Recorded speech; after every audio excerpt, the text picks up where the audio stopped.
So, like I said before, I have now dubbed the JLP as the Jamaica Lawless Party because of recent events. Why do I say this? Look at your screen, ladies and gentlemen. The Prime Minister of the country is seeking the court to overrule the Integrity Commission investigation on him. So he's going to a higher court to overrule and tell the world that somehow that 171 pages that the Integrity Commission put out about him was in error somehow. Overrule it. It's invalid. Throw it away. Just like that. Now, I want to caution my Jamaican people that if his wishes are granted, I think we need to pray for 24 hours. If the courts grant Andrew Holness what he's requesting, we need to pray for a whole 24 hours. We need to get on our knees and beg the Almighty God to put its foot in this country, because we are far removed from any type of democratic society if this goes down. We are in a full-blown dictatorship ruled by the Jamaica Lawless Party. If this goes down and the Supreme Court of Jamaica grants this man his wishes, ladies and gentlemen, we better pray for immediate action from the Most High God. And I'm so serious about it, I'm not even flinching right now. All right? Trust me. Now, on the other side, we have the Minister of National Security. Government drops unexplained wealth order as an anti-money laundering priority. So they are not prioritizing making unexplained wealth money laundering. Unexplained wealth will no longer, under their rule, unexplained wealth will not be dubbed as money laundering. They're just gonna, oh, that's nothing, that's cool. This is where we're at. So, Mystic, big up. Miss Genesis, big up. She says the Right Honorable Andrew Holness thinks this is the wild, wild west where one man rules. Exactly. But before I go into this article, boy, I have to read this scripture right here, because we are in desperate trouble. Yeah, we are in desperate trouble. All right. And if this man has this type of pull in Jamaica, I'm reading this in every single live I do. Psalms 91. He that dwelleth in the secret place of the Most High shall abide under the shadow of the Almighty. I will say of the Lord, he is my refuge and my fortress. My God, in him will I trust. Surely he shall deliver thee from the snare of the fowler and from the noisome pestilence. He shall cover thee with his feathers, and under his wings shalt thou trust. His truth shall be thy shield and thy buckler. Thou shalt not be afraid for the terror by night, nor the arrow that fleeth by day, nor the pestilence that walketh in the darkness, nor for the destruction that wasteth at noonday. 1,000 shall fall at thy side, and 10,000 by thy right hand, but it shall not come nigh thee.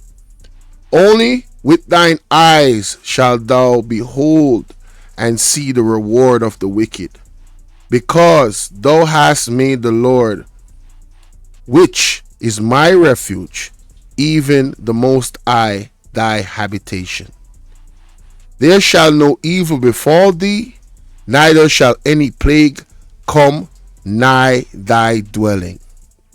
For he shall give his angel charge over thee, to keep thee in all thy ways. They shall bear thee up in their hands, lest thou dash thy foot against a stone. Thou shalt tread upon the lion and adder, the young lion and the dragon shalt thou trample under feet. Because he hath set his love upon me, therefore will I deliver him. I will set him on high, because he hath known my name. He shall call upon me, and I will answer, and I will be with him in trouble.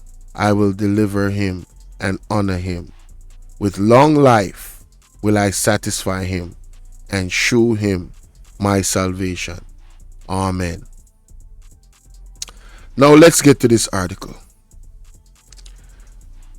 Look at the Observer, ladies and gentlemen.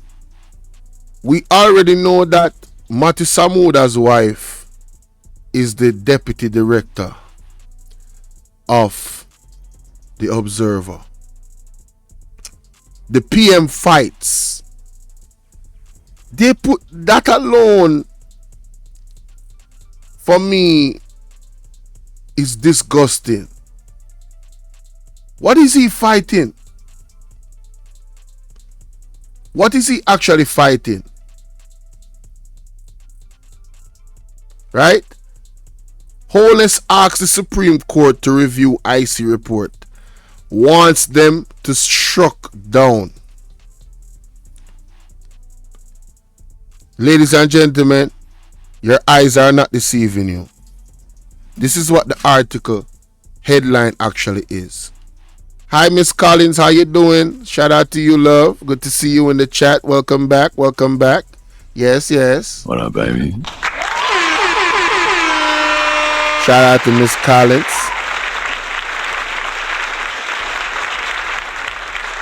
The Hone 2020 salute. So, this is what we're dealing with. October 2nd, ladies and gentlemen. All right, this is today. All right. It says here, I'm still stuck at the PM fights. Yo, Jamaica is in real trouble, man. I keep saying that, but y'all don't understand how, like, for real. This is the Jamaica Lawless party. They are not the Labour Party no more. They are the Lawless Party. Listen to this. Look at this. Attorney for the Prime Minister Andrew Holness in petition the Supreme Court to review the legalities of the actions of the Integrity Commission during his probe of his statutory declaration. So, wait a minute. He wants them to... What? In petition the Supreme Court to review the legalities of the actions of the Integrity Commission? So he's shooting for the Integrity Commission didn't go about their investigation lawfully? Okay. Interesting. I would love for Mystic Sensation. To call in on this one. Hold up. Wait. Okay. Probe statutory. It says here, in petition to the Supreme Court to review the legality of the actions of the Integrity Commission during its probe of its statutory declaration. Argued in the affidavit filed on Monday that the reports of the entity which have been made public are tainted and ought to be struck down. The reports are tainted. So who tainted the reports? There was a leak of the investigative reports before it even went to Parliament. This don't make no sense. Who leaked that? It was given to the government. Well, the ruling government anyway. Right? The speakers of the House. Anyway, it said too that the commission and its director of investigation overstepped their powers and acted illegally and unfairly in recommending that Lawless be investigated for illicit enrichment. Oh my God, I did not just read that. Oh my God. Embarrassing. He needs some milk. Mr. Lawless. Stop it. Get some help. Bruh. Oh my God, bro. Oh, hell no, man. What the fuck, man? Get your ass on, boy. You gotta be kidding me, bro. It said too that the commission and its director of investigation overstepped their powers and acted illegally and unfairly in recommending that Lawless be investigated for illicit enrichment. So this man is brass. This man is bold and brass.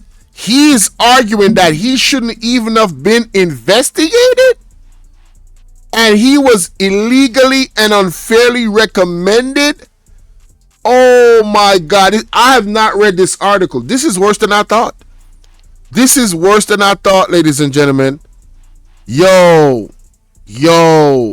we are dealing with the Jamaica Lawless Party. Y'all like and share the video. Joanne Sinclair, how you doing? Please remember to hit the like button, guys. It's free. This is ridiculous, bruh. I can't believe what I'm reading right now. Yo, I did not read this article. I just saw it and I clipped it up and said, yep, part of the evidence to read. Let's move on. It says the legal team of Helen Gibson in seeking the court's intervention to scrutinize the actions of the Director of Information and Complaints for the Integrity Commission, Craig Beresford, Kevin Stevenson, the Director of Investigation, and the Commissioner for, among other things, refusing or failing to certify Mr. Lawless 2021 to 2022 statutory. This man is suing the Integrity Commission for not declaring him clear for clear suspicions. Yo, this is a dictatorship, and or provide reasons for being unavailable to certify them. Yo, I gotta read that again. I'm triggered, y'all. Hold up. Wait a minute.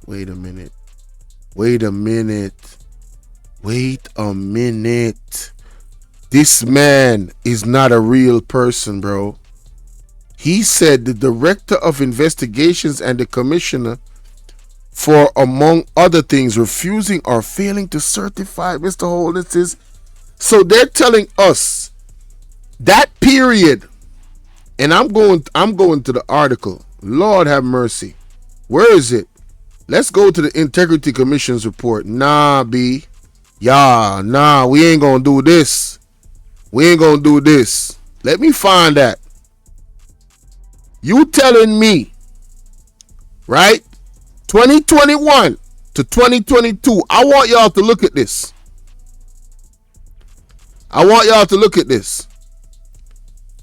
This is 2020 to 2023. $473 million deposited in aid accounts for the Prime Minister. NCB, CM Barita, right? Imperium Positive Media, Estate Bridge Holdings, all right? $473 million. Where the money come from?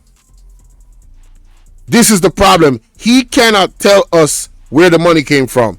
And the Integrity Commission, and they have the audacity to say refusing or failing. That means he's saying he gave them all that they needed, but either they're refusing or failing to certify his declaration. Man, you can't make this up. Something not right, my wisdom warriors. Something is not right. You cannot make this up. Tell about them. You can't make this up. All lies will be exposed. That's all. And anyone who takes that the wrong way, know why they take it the wrong way. You cannot make this up. Given that there is no statement of reasonable suspicion, what? Oh my God. No. Guys, I'm telling you, this is triggering me right now. Given that there is no statement of reasonable suspicion of corruption, how about the 28 bank accounts? What do you mean? How about you, according to the report, taking out a loan for 50 million allegedly, and you using assets to take out the loan, but you don't even own the assets? And you telling me there is no statement of reasonable suspicion of corruption or an offense under the Integrity Commission Act? Man, boy. Stop the cap. This is dark times in Jamaica, boy. This is dark times in Jamaica, ladies and gentlemen. This is a dark day in Jamaica, ladies and gentlemen. This is the same man. Yo, hold up, man. Hold up, man. Hold up, bro. Hold up, man. Nah. Let me find that. Let me find that clip real quick. Let me find that clip real quick. And Your Holiness, yes, here we go. Right here. Let me find that clip real quick. The time to change the system is now. There are many forces, and I want you to listen to me carefully. There are many forces pulling at the value systems of Jamaica. They want to change the very foundations, the definition and fabric of Jamaica. The only way to resolve these issues is to have you, the people, say what you want. You can decide what you want. These things are important. They define the Jamaican state, and the Parliament shouldn't on their own make that decision. You should say how your country should be defined. And there are other issues in our society that I would be prepared to have discussions about, that they could be added if those discussions rose to a level of significance. Because after 50 years of nationhood, it is time that you take a second look at the direction in which your state is evolving and the rights that you are securing and protecting for your citizens. And you should decide how Jamaica should proceed for the next 50 years. So those are just some of the things that we are going to put in place to ensure that you have some control over the politics, that the political structure reflects some of your views, and that it responds to you. All right.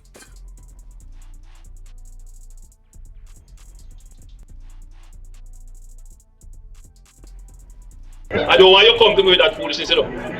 You elect a prime minister, and it's a prime minister run the country. It is time we learn to hold our leaders accountable for their actions and stop making excuses for them. Stop making excuses. Otherwise, go elect the people who really run in the country. And I don't want labor rights carry that stupid argument. Hold the people you elect accountable and stop making excuses for them. You hear that, labor right? Don't come by my page, come make no excuse for the Prime Minister. You hear the Prime Minister say, him no want no labor right. cover that stupid argument.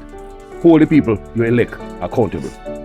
Now people, listen to this from Nationwide News Network. Let's go listen to this piece right there, sir. Morning, whatever became of the much touted impeachment legislation for parliamentarians, or term limits on the office of Prime Minister, or even the fixed election date? The then opposition leader, now Prime Minister Andrew Holness, told a packed audience in Sam Sharp Square on the night of Sunday, February 7, 2016, that in his first 100 days in office, these important legislative processes would begin. Here's the Prime Minister. The time to change the system to a fixed election date is now. In our first 100 days of government, we will start the legislative process to fix the date for general elections in Jamaica. This will bring greater certainty to the political process. And by the way, the date will be a date after the budget and not before. So no government will be able to come and make false promises and hide the truth and tell you half-truth and trick you into voting for them, and then when them win, them throw on poison for you. Within the first 100 days of our government, we will start the legislative process to institute, and I want you to listen to me carefully, impeachment proceedings in Parliament. This will add another layer of protection of the Parliament to ensure that only members of unquestioned integrity sit in the Parliament. Within the first 100 days of government, we will start the legislative process to introduce term limits on the office of Prime Minister. Newly sworn in Prime Minister Andrew Holness says his administration will be hard on corruption while investing in health, social security, technology and business innovation in order to help Jamaica recover stronger from the effects of the COVID-19 pandemic.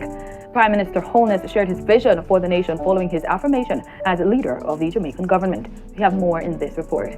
Prime Minister Andrew Holness used his speech on Monday to signal a shift in how he would manage his emerging cabinet.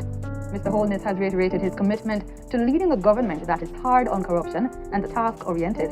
He says complacency will not be tolerated. No one has been shown any special favors, given any protection, or influence brought to bear on any anti-corruption agency or investigation. No one has been shown any special favors, given any protection, or influence brought to bear on any anti-corruption agency or investigation. I don't want you to come to me with that foolishness, you know. You elect a prime minister, and is a prime minister run the country. It is time we learn to hold our leaders accountable for their actions and stop making excuses for them. Stop making excuses. Otherwise, go elect the people who really run in the country. And I don't want Labour rights carry that stupid argument. Hold the people you elect accountable and stop making excuses for them.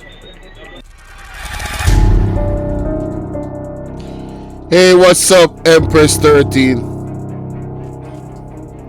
So ladies and gentlemen, you guys see why I call this party the Jamaica Lawless Party. This is the new name for the JLP.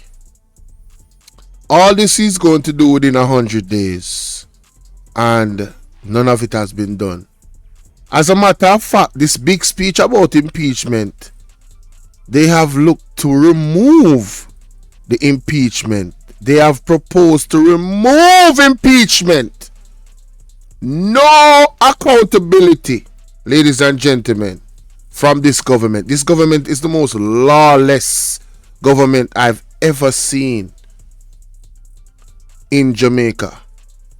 These people are literally changing all the laws so they can never be held accountable for any possible lawless action that they are caught doing, or that they have been proven through investigation in doing.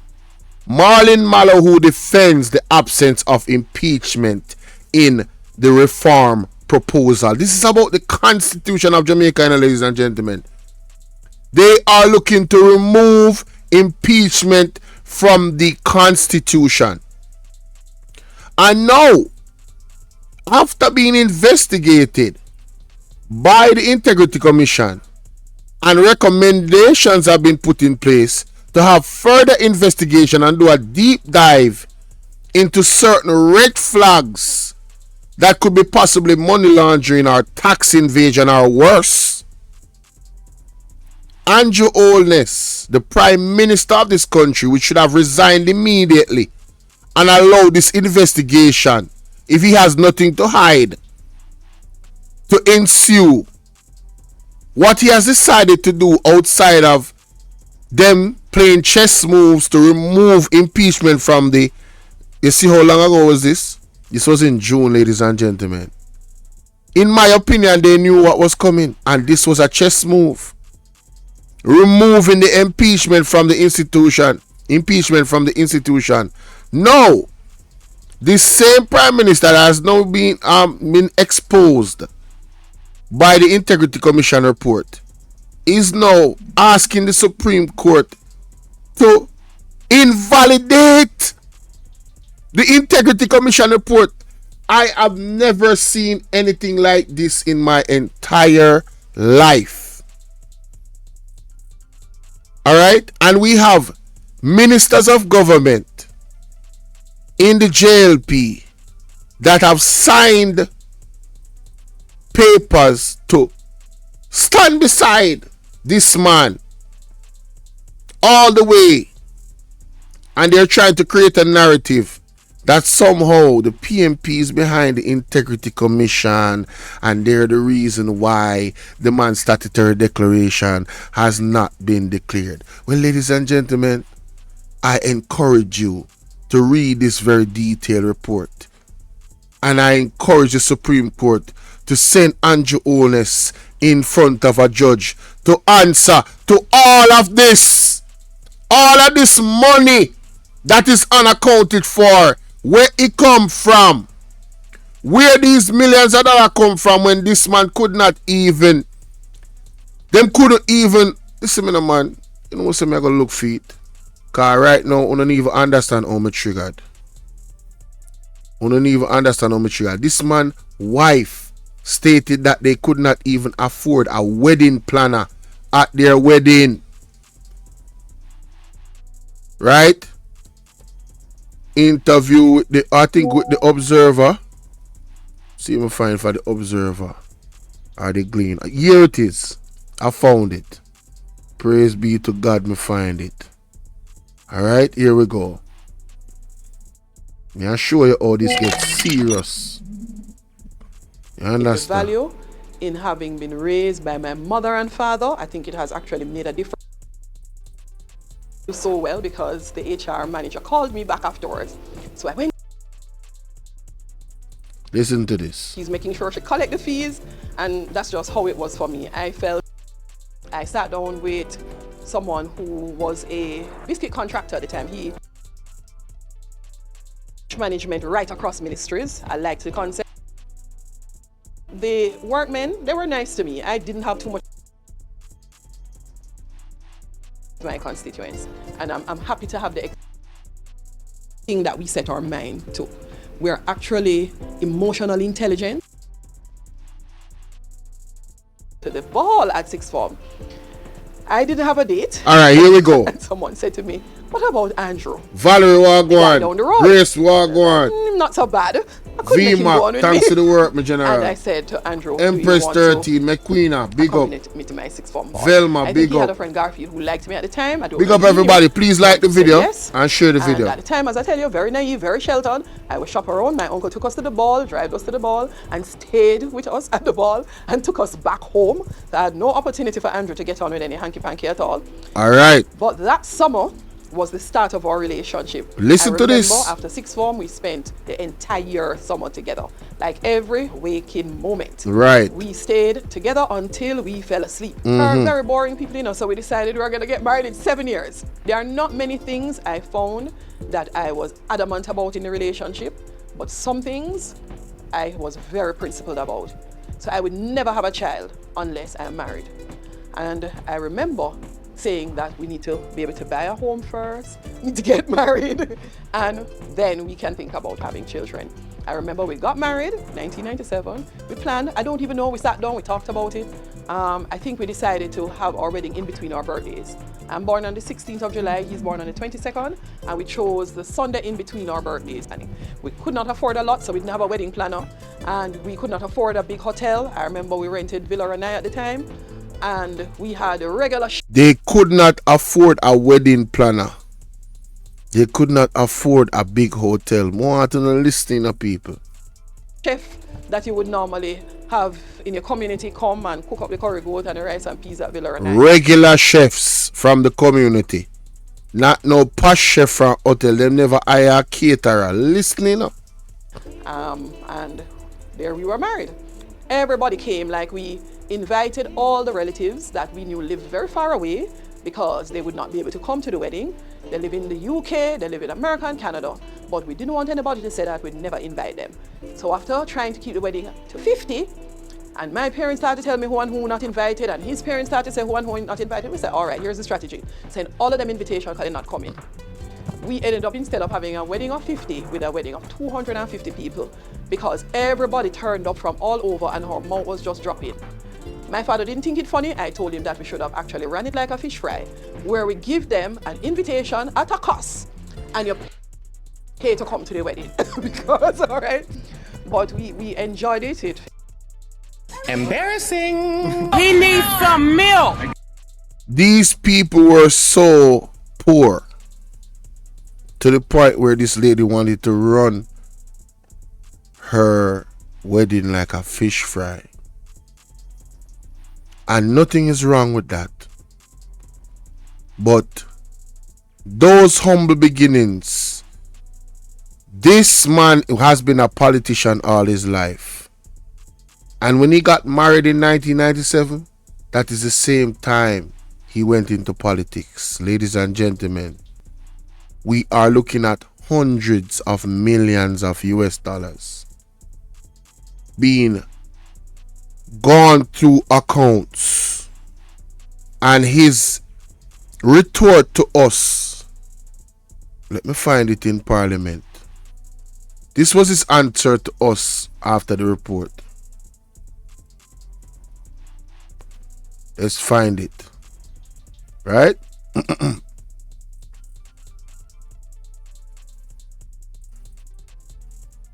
Alright. They didn't have enough money for a wedding planner. They wanted to run their wedding like a fish fry, where people would pay the money for the tickets to get food. This is where they are coming from. You understand what I'm saying, ladies and gentlemen?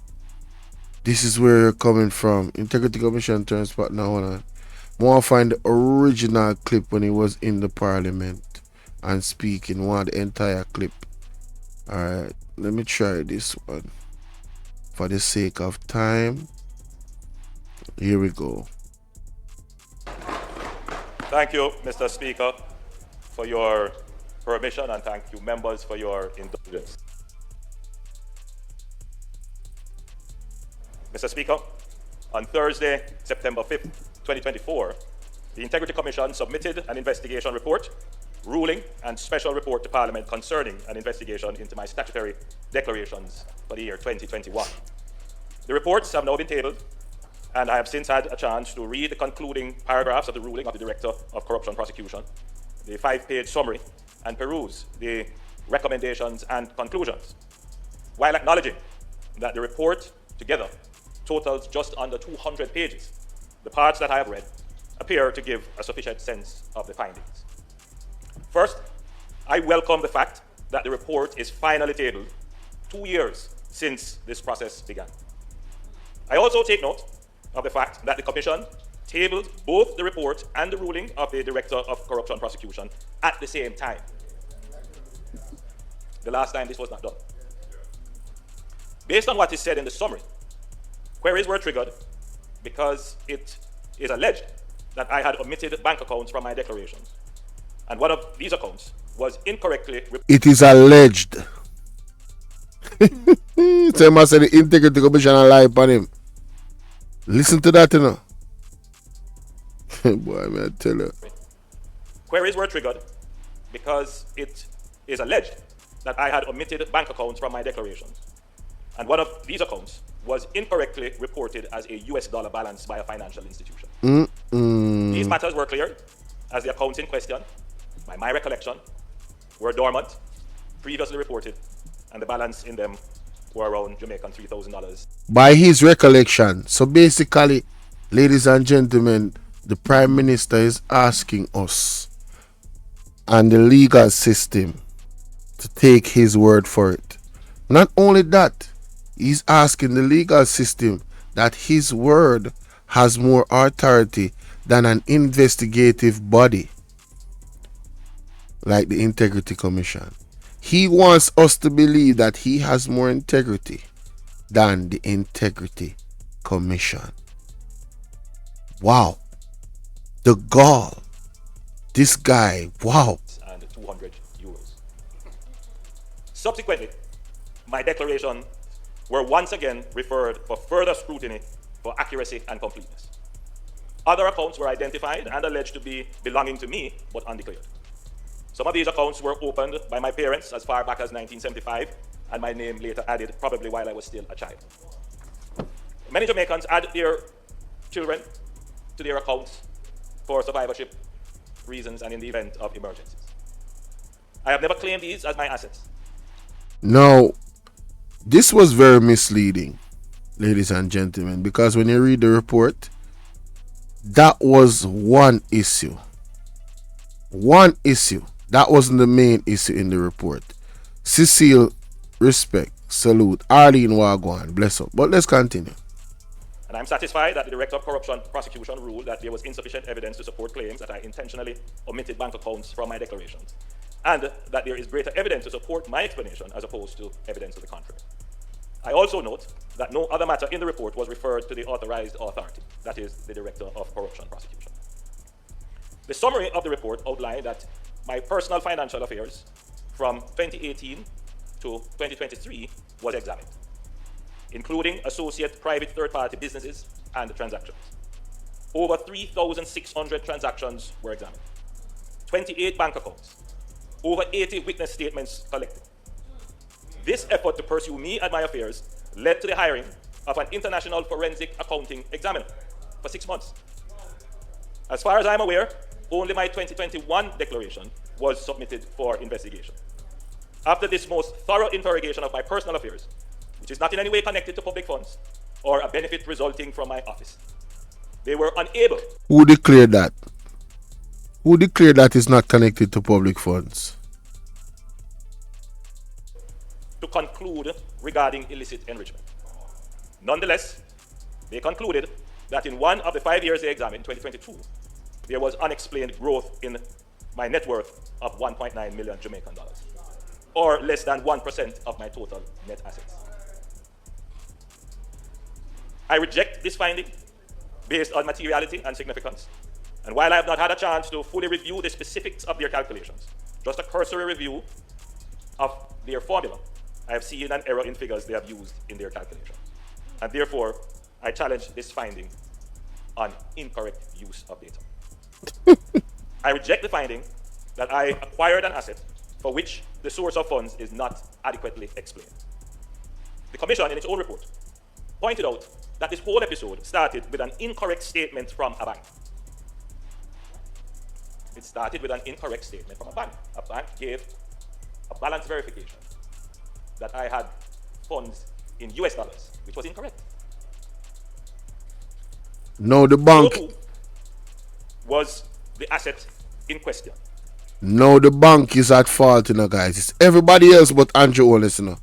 Want to hear it from the arse's mouth, you know. This man is a narcissist, you know. Listen to this man. The subject of errors by the financial institution that managed the asset. While I authorized the transaction, from the outset of the acquisition of the asset in 2019, I was unaware that the financial institution had assigned an amount in error to my account from an associated company. A year later, the investment instrument, a bond, was called by the issuer, and the financial institution made another error and pooled my funds with the associated company. As soon as I discovered this pooling, which is acknowledged in the report, I alerted the institution and instructed that the accounts be correctly separated.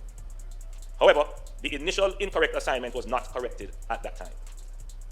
I only became aware of the discrepancy when the institution alerted me in June of this year, and once it was brought to my attention, the funds incorrectly assigned to my account in 2019 was rectified. I also reject claims in the report that I have hindered the examination of my declarations by not supplying information requested. Let it be known that I have... This man is literally saying that the Integrity Commission is lying on him, you know. This should be interesting in court, you know. Because in the document, you know, ladies and gentlemen, there is documentation of everything, you know. It's very, very detailed, you know. This man is desperate, you know. Look at this. The DI further concludes that Mr. Holness' indication of July 16, 2024, that the full portion of the bond, 94,000 US, was erroneously attributed to him by the NCB-CM is misleading and unsupported by evidence. The DI's conclusion is based on the following. Mr. Holness had throughout the life of the bond reported same to the Commission in his statutory declaration as his assets. It was never indicated that it did not fully belong to him. Mr. Holness, prior to the purchase of the bond, entered into a written bond purchase agreement which clearly states the value of the bond to be US $94,000. The duly authorized officer of the NCBM indicates that in purchasing the US $94,000 bond, they acted on Mr. Holness' written instructions. So, the bank and Mr. Holness have things now, you know. Because he must say one thing and the bank has say one next thing, you know. When you look upon this, you know, provided by the way of a scheduled contract, this document is ordinarily completed by the client, and that no concerns were raised by Mr. Holness in relation to any contrary intention. Concerns were only raised by Mr. Holness in June 2024 when NCB-CM made contact with him to ascertain the source of the funds for the purchase. This is where Andrew Holness and the Integrity Commission and the banks are at a butting of the heads, so to speak. It's the declaration of where the funds actually came from. This is the issue, you know? So now he wants to take it to the Supreme Court. Let me continue a little bit down on here. Regular statements were provided to Mr. Holness by the NCBM, which clearly stated the value of the bond and any interest yield. In 2020, the proceeds from another bond placed at the same time as the US $94,000 bond belonging to the Positive Jamaica Foundation were erroneously deposited in Mr. Holness's personal account. You hear that? Let me read that again. In 2020, the proceeds from another bond placed at the same time as the US $94,000 bond belonging to the Positive Jamaica Foundation were erroneously deposited in Mr. Holness's personal account. This error was reported to the NCB-CM by Mr. Holness and the necessary adjustments were made. There was no indication at the time that there was an error in respect of the $94,000 purchase in Mr. Holness's name. Right? So the $94,000 one never have no red flag on it. It's only when he was According to the report, it's only when he was contacted by the NCBM. All of a sudden, here we go. The bond in question was called in 2020 and the principal and the interest were paid to Mr. Onus. The proceeds were incorporated into Mr. Onus' assets, which he holds in Imperium. And subsequently, own Imperium to 100%, according to the report, and subsequently reinvested. This asset in its totality was treated as belonging to Mr. Holness in every material respect up to June 2024, when the DI's investigation led to inquiries being made of Mr. Holness as to the source of funds used to purchase the asset in issue. Mr. Holness' explanation in this regard must therefore, for the foregoing reason, be rejected and be deemed to be unsatisfactory. So, that is just one issue in this man's statutory declaration. Good? Miss Earl, big up. Diane Robinson, big up. Right? That is one issue, ladies and gentlemen. Let's go back to the article where this man is now demanding that the Supreme Court, mighty God of Daniel, Jamaica Lawless. This is the Jamaica Lawless party, brother. Here we go. Right here, so I did stop off.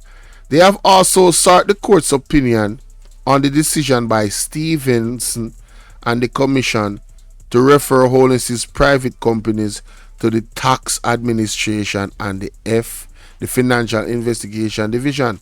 Oh, so him no want them to dig deeper in a private company them to keep the investigation for illicit enrichment open in relation to Holness's 2021 declaration, despite findings indicating that there was no unexplained growth. Again, ladies and gentlemen, if Andrew Holness pulls this off, we need to pray for 24 hours. It means that Jamaica is more corrupt than anywhere else in the world. It means that none of us are safe. It means that Andrew Holness is a dictator, and only God, like how God did take down Pharaoh, that is only God alone can remove this man. Furthermore, the attorneys have asked the court to pronounce on Beresford and Stevens' failure to recommend and or issue a public exoneration of culpability in relation to Holness's 2021 declaration, given that no reasonable suspicion of corruption or offense has been formed. Guys, with the one part that I just read, didn't you hear or see reasonable suspicion of corruption or offense? This guy's amazing, man. And his lawyers are too. Wow. Maria Eunice, salute. The attorneys are seeking an order of certiorari, whatever that means. Yeah, I don't know what this means. Yeah, I don't know what that means. We're going to Google that because we're learning today. All right? We learning today. So Andrew Holness and his wife went from wanting to run their wedding as a fish fry because they didn't have the money to all this money years later, and they've only been politicians all their life. Make it make sense. Well, Andrew Holness specifically. In law, that word is a court process to seek judicial review of a decision of a lower court or government agency. Okay, now we understand what it means. Let's go back to the article. So basically it is the same thing at the top. Them just want them to overrule whatever the Integrity Commission did, which will allow it to scrutinize the Commission's process in arriving at their ruling and then quash the report, its findings and recommendation in respect of the August 2024 report. So this guy wants to dead and remove this report stricken from actual public at all. Yeah, that's where he's at with it, right? Its findings and its recommendation in the respect of the August 2024 report and the September 24 special report. They have also sought an order of mandamus to compel the Commission to properly carry out its duties as it relates to Wholeness 2022 and 2023 statutory declaration. The legal team has further sought an order of mandamus to compel, so we're going to look up that word again because, legal terms. Yeah, make we see what that mean. Now I'm going to go on like say, we know what going on and we don't know what going on, true? Right, my good people. Right, ladies and gentlemen. Shirley Bogo Wagwan, Kimon Green, big up. Alright, let me see what they say. So, we command. In Anglo-American legal system, mandamus, Latin, we command, is usually a court of superior judicial jurisdiction to compel the performance of a specific act. Okay, by the lower court, such as hearing of the case failing within the latter authority. Lascelles Perkins say, Bolo Justice, good evening, my general, up and running. Big up yourself, my general, up. I'm going to take calls, I'm going to take calls. Just give me a second. Come on here from the people in Boda one here. Alright, so the attorneys have also sought declaration by the court to, among other things, affirm that the submission of the reports to Parliament for tabling, except for the matter relating to 4 accounts held by Wholeness, was unlawful and illegal. The attorneys have also sought declaration by the court, among other things, affirm that the submission of the reports to Parliament for tabling, except for the matters relating to 4 accounts. So the 4 accounts we have to do with the mother will make him look good. I only want them then want to be legal. Everything else is supposed to be unlawful. That is what they're shooting for. Mighty God of Daniel. A further declaration has been sought to strike down the provision of the Integrity Commission Act, given the lack of fairness, impartiality and independence in exercise of the function of the division and the commission as presently structured. This man is literally going after the Integrity Commission, literally to destroy that body completely. What do you think that's gonna do for the other 7? The man is looking to destroy the faith the public as in the Integrity Commission, Him really a try to save the entire government, not just him, because him have 7 more people on the investigation. So him try to undermine the Integrity Commission, in my opinion. This is criminal, in my opinion. Furthermore, the lawyer wants the court to declare that Section 14 of the Corruption Prevention Act, which speaks to prosecution of a public figure for illicit enrichment if they are unable to request to show proof of how they came by assets disproportionate to their earnings, be struck down insofar as a breach wholeness rights due to process under the Constitution. This is the part that is really bold and brass. You hear that a while ago? Listen to that again, people. This section right here, so, in Corruption Prevention Act, which speaks to the prosecution of a public figure for illicit enrichment if they are unable, when requested, to show proof of how they came to their asset disproportionate to their earnings, be struck down insofar as it breaches wholeness's right to due process under the Constitution.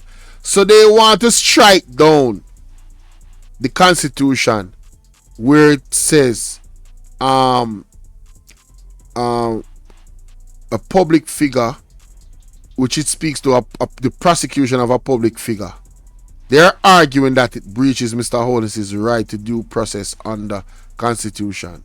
Mighty God, hey, damn your money are wicked, you know. In addition, the court is being asked to declare that Holness was entitled to notice of the decision or to a hearing by the commission before it accepted the recommendation to send the report or any part of it for consideration to any other body. Wow! Wow! Look at this. May I tell you, Tyreek, look at this. Right? He's arguing that them should have never send the report to any other body. Right? Right? Before they should have, Holness was entitled to notice. That means they should have tell him of the decision, right? Or to a hearing by the commission before it accepted the recommendation to send the report or any other parts of the consideration to any other body. So he's saying that them should have never even make an overseas entity look on this thing. Yo, that brother, yeah. Hey. Meanwhile, the tribunal is also being asked to order the investigation to end. Meanwhile, the tribunal is also being asked to order the investigation to end. What a bangarang. This is the Jamaica Lawless Party. The man don't want the law to proceed. The man I use all I empowers them and all I everything to snub out this report. People no see what I want. Hey, me say, you better start fast and pray and bleed the blood of Christ.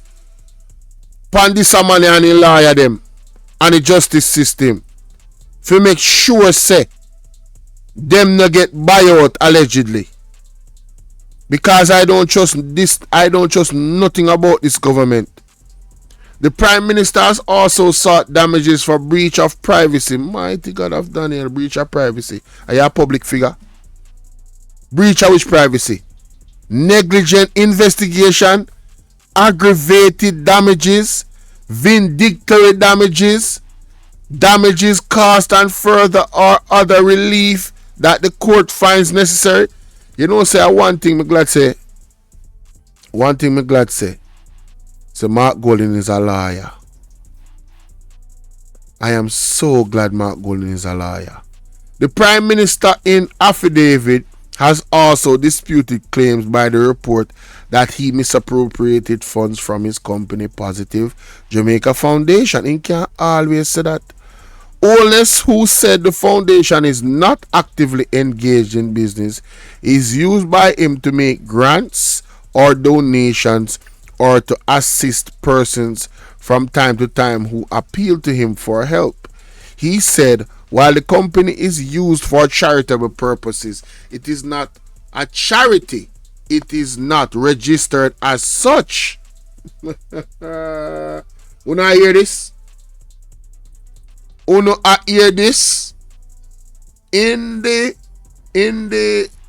179-page report into his statutory declaration, which was tabled in the House of Representatives last month. The Commission's Director of Investigation ruled that no charges be brought against Holness for failing to declare 4 bank accounts during his statutory filing. The Commission raised a litany of questions in relation to the bond transactions, loans taken out by companies in which at least one of his sons is connected. Questions were raised about whether the companies were compliant with their statutory filing with the TAJ, meaning so they're not paying no tax. That's what that means. The tabling of the investigation report and addendum, the Commission's ruling, and the special report marked the culmination of a 2-year investigation during which the Prime Minister's statutory declaration remained uncertified. The investigation sought to ascertain whether Mr. Holness owned assets disproportionate to his lawful earnings and if he had in fact made false statements in his statutory declaration by way of omission contrary to law. The 4 bank accounts in question had balances totaling under $446,000 and were in the name of Holness's mother. Those 4 bank accounts is a part of this report. That's what they want you to concentrate on. Guys, it's way bigger than that. Alright, were the name of Holness's mother, father, and former constituency worker. Holness had told Parliament that he was added to the accounts in the names of his parents, and in case the former constituency worker, he said he remembered encouraging her to open the bank account but did not recall how his name came to be on the account. You see this I go sink him. That statement there, I go sink him. May I tell you, there's details about that bank account where it I go sink him. The matter that have been referred to, the FID and the TAJ, involves more than $150 million worth of transactions with various companies including Barita Investment, and includes a US $94,000 bond. Ladies and gentlemen, we have just read a report, a document from the Prime Minister's lawyer, and we can now safely conclude that this government is the Jamaica Lawless party. We can now safely conclude that this party does have nothing to do with the law. Dorrit says, Bolo, I hear the companies are registered at the address of his then lawyer office address. Yes, I've heard that. As the titans go deep and deeper in his thing, he's acting like a trapped rat. Exactly, Empress 13. Exactly. So this is my argument, ladies and gentlemen. If the Prime Minister has nothing to hide, he would not be jumping through these hula hoops to try and discredit the Integrity Commission. If the Prime Minister is all about openness and integrity and no corruption in his parliament, like he so claimed would be in 100 days, the impeachment removal proposal would never have been proposed in June of, is it 2023? Let me look back on the article. June 2024. Right? In June 2024, the impeachment removal reform proposal would not have happened any at all, ladies and gentlemen. So they want to remove impeachment, right? They want to discredit the Integrity Commission, right? And they want the law to literally disbar, strike down the Integrity Commission's final ruling on their investigation. We are dealing with the Jamaica Lawless party. I am now opening the phone lines, ladies and gentlemen. This man, wife, said that they could not find the money for a caterer for their wedding in 1997. Andrew Holness came into politics with virtually nothing. Right? There's even claims about his student loan. How is this man a billionaire? Just by being a politician. And being a politician in power. For what? 8 years? Or a little over 8 years? Because he actually was given it. I think Mr. Golden had to retire and so. right? They have to move up. No, sir. And that's what Andrew Honest get. This is now motivating me now to read through this report and actually go through it with you guys. No more than ever. It's time. It's time. It's time for me to do it. It's time for me to do it. This is unbelievable. This is disgraceful. This is shameful. These men on your screen, zero integrity. In my opinion, Andre White, big up. Zero integrity in my opinion. Right? The man them want to the man them want to strike down every single law that have to do with money laundering, possible money laundering, right? Right? Possibly anything to do with illicit enrichment. If they cannot declare where them get them funds from, they shouldn't be locked up for it, pretty much. This is what you're looking at the headlines for this, you know. These are the people that are responsible for changing laws in our country, ladies and gentlemen. This is the darkest day. I never knew that after hearing the report, we could have a darker day than that in Jamaica. We literally have the darkest day right now in Jamaica. Right? I'm really want to find hold on there. Zero Andrew Honest. Zero promise. I saw you go. That one short video. What they find? Very, very, very, very, very dope video. Damn.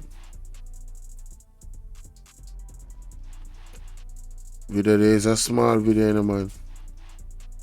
This is what Andrew Honest has promised to do for the Jamaican people.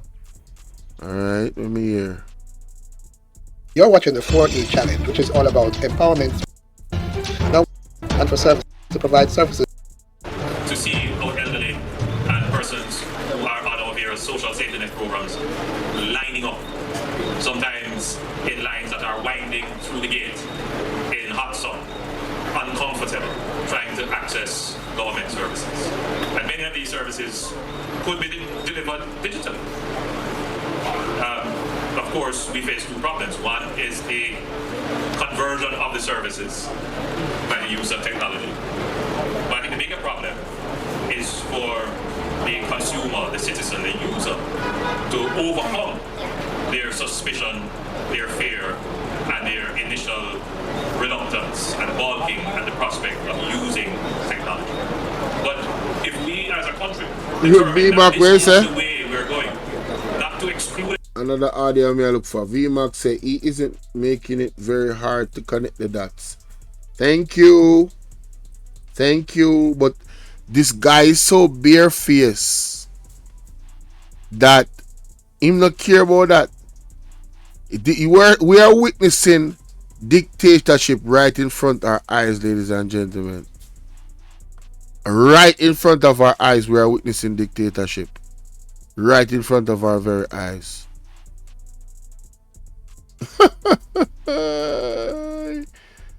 Oh my God. Let me see if I hit this. I'm gonna find it. God is good.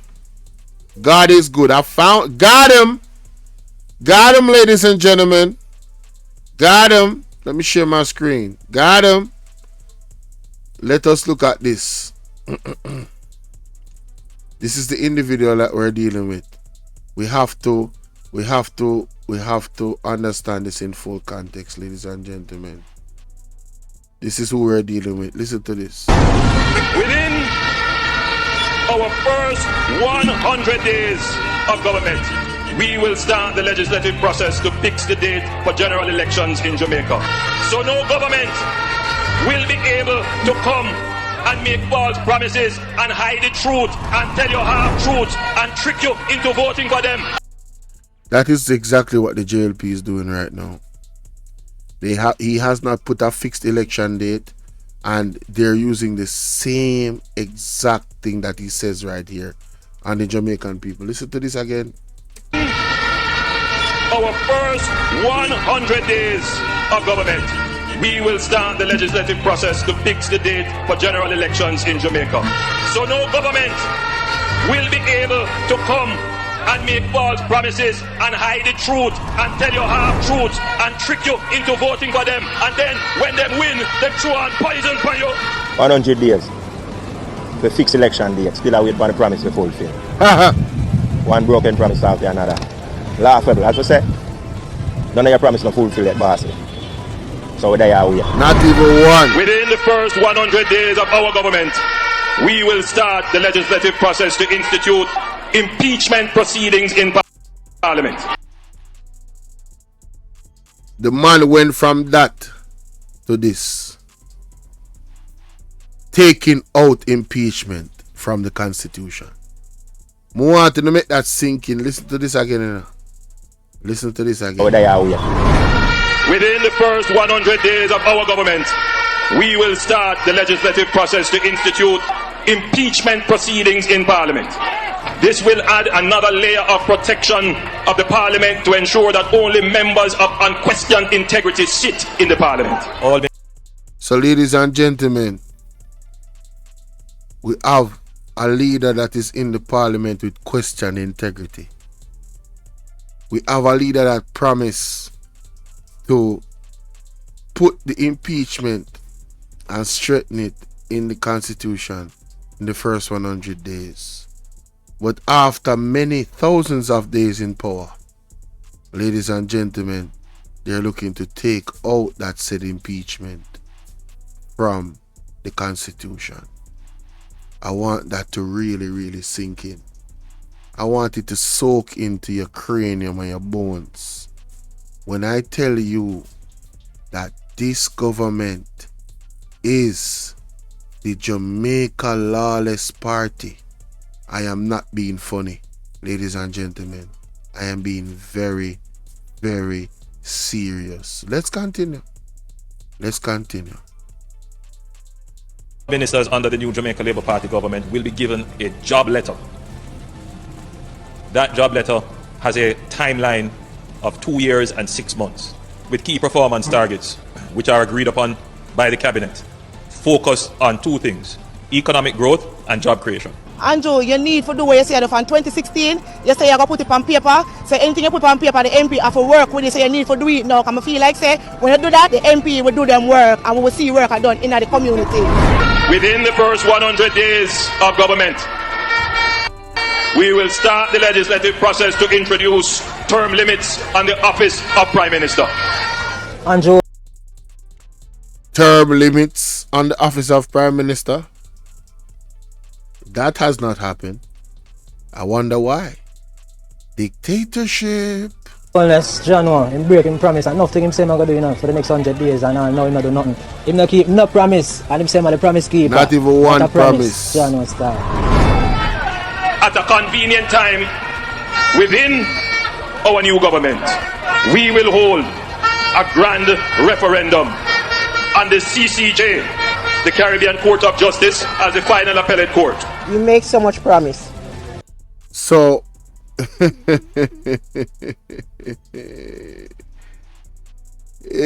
the man say I make the CCJ the final appellate court, but presently they are reforming the constitution to keep the Privy Council as the head court in the constitution. Ladies and gentlemen, personally, with looking at all the evidence, this man, in my opinion, is a pathologic liar.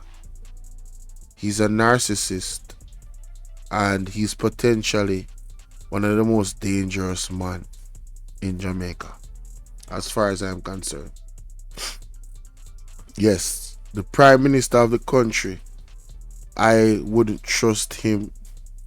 I wouldn't want him to knock on my door. I wouldn't trust him to come in my yard any time of the day.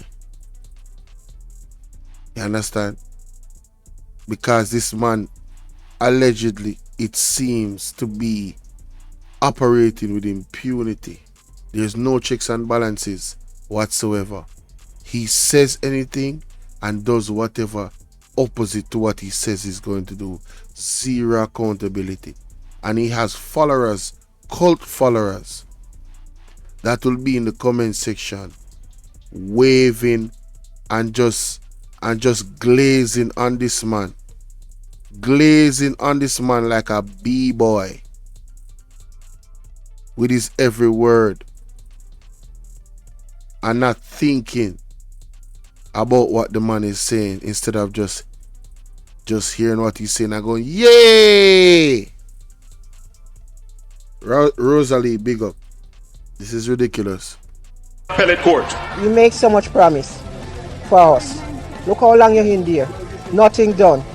All for the COVID. They promised people them $25,000. Nothing done. Wanna hear that? In the pandemic, you might make promise. I know the people them not see promise them fulfill. Huh? So what you expect me to do? Tell me if you sleep with the door and window open and nothing done.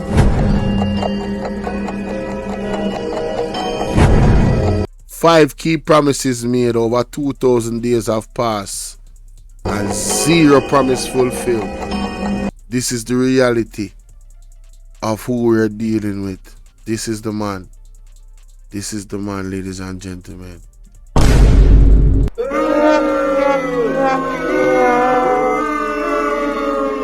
What a damn shame.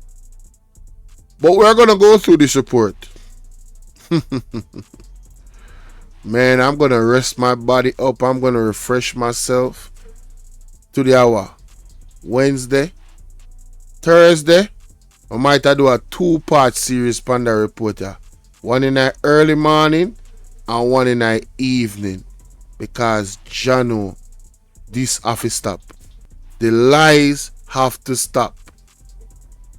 Whatever this is, what am I do? We need to pay close attention to this case. Because anyhow the Supreme Court rule in favor of Andrew Honest.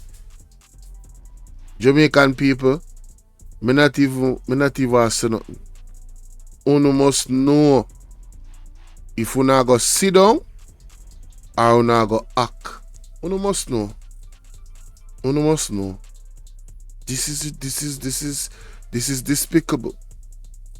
He always shot himself in the foot. Wicked man. Andrew is sick and corrupted man who cares not about the people of Jamaica. Facts. You can't fool me. Full time the people of Jamaica wake up and smell the coffee. Andrew is no good for the country. May I tell you? Last some say everything that man say backfire right in his face. Promise breaker, law breaker, liar and thief. Shameless and heartless and wicked. Not my word. Promises a comfort to a fool. The people still waiting on the promises. May I tell you? The number is 1876 451 6535. That's 1876 451 6535. Ladies and gentlemen, let me see something real quick. Welcome back to the channel. Another one there. We are now currently working. Not that one. Not that one. How can we help foster? Not that one either. General sense, the current Social Development Commission head, Dwayne Vernon, said, while not the... He's in charge! Give us Barabbas! And trimming of the roadways in Honus's constituency of West Central... With personal... Every poor man must build his castle. I'll be back. Every poor man must build him big house. He became Jamaica's newest prime minister despite controversy about his big house. Join us in a partnership for prosperity. We uncover a trail of property purchases and ask, is Andrew Honus paying his part? Is that why you didn't pay the property taxes on the home?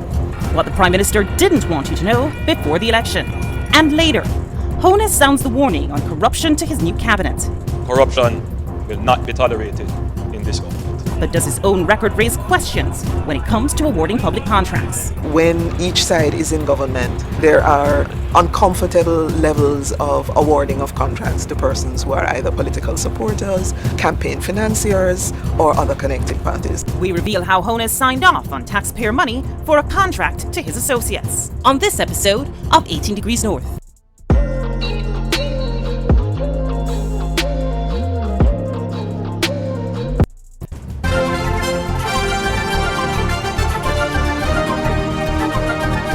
I'll be back.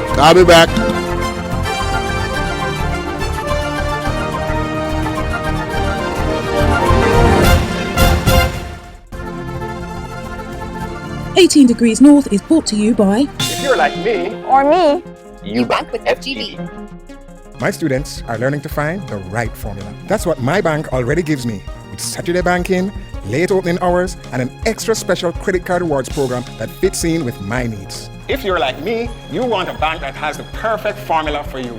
In my job, I have to pay attention to detail, and my bank does that too, with personalized alerts and notifications, updating me on transfers and balance thresholds, with convenient mobile and online banking. That's security for me and saves time for other important things. If you're like me, you need a bank that's big on details. If you're like me, Or me, you bank with FGB. Hello, I'm Zara Burton, and welcome to 18 Degrees North. It's from right here in Kingston, Jamaica, 18 degrees north of the equator, where every week we're going to take you on a global journey with us as we focus on Caribbean stories that have global impact. We begin our show with Jamaica's newest Prime Minister, Andrew Honus. During the 2016 general elections, his house became front and center. The public, and perhaps more so the ruling People's National Party, they wanted to know why a St. Lucian company owned his house and where he got the money, since news reports had put its value at about $2 million, a figure Honus has not confirmed. After all, Honus had been a politician most of his professional life, didn't come from money, and his salary at the time was just over $60,000 each year, not counting allowances. Honus answered several of the questions asked, but we at 18 Degrees North had others. What we found was an interesting series of property purchases and an uneven playing field when it comes to personal tax matters. It also shed light on the relationship between Jamaican politicians and their associates in the awarding of public contracts. We're staying right here in Jamaica at 18 degrees north and 77 degrees west.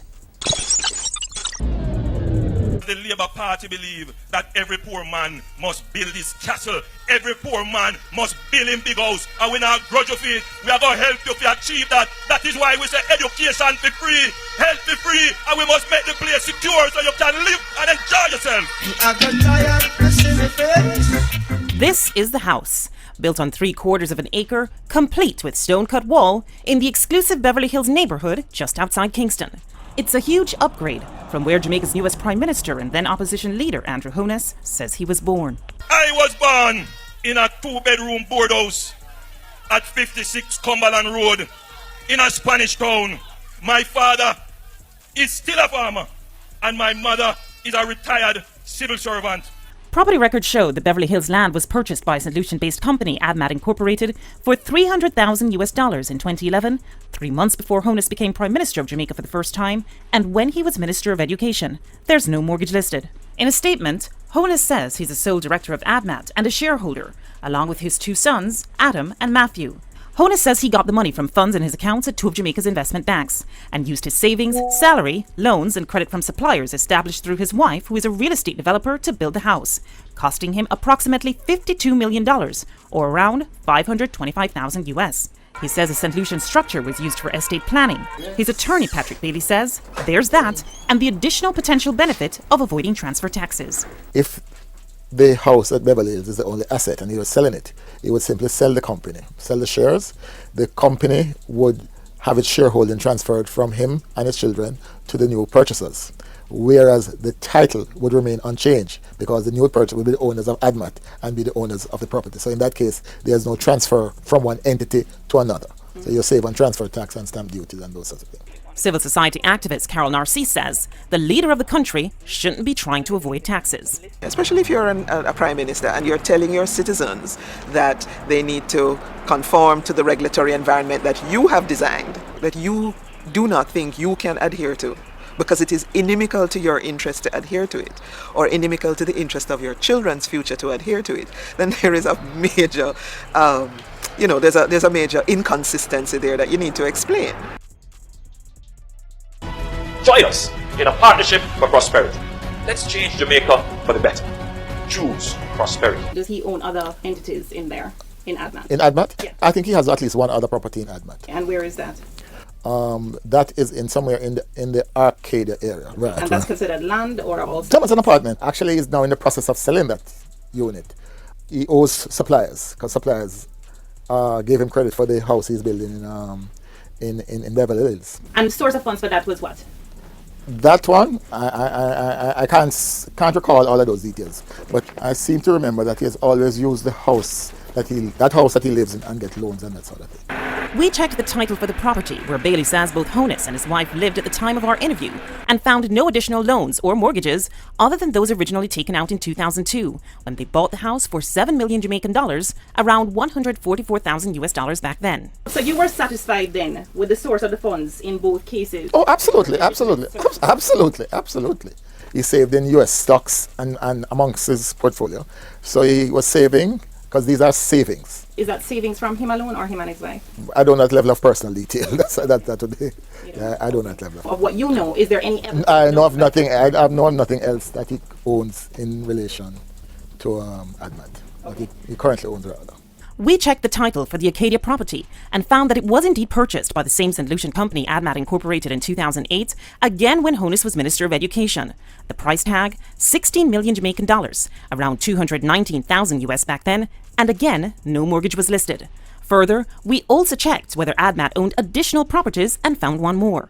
A half-acre lot, also bought in Beverly Hills on Wycliffe Close in February 2009, also when Honus was Minister of Education, price tag around 15 million Jamaican dollars, almost 173,000 US dollars, and again, no mortgage listed. So you've never heard of this Wycliffe Close property before today? Let me put it this way. I have never handled, and when I look at the transfer, I see the names of lawyers who I know. And he's entitled to have more than one lawyer.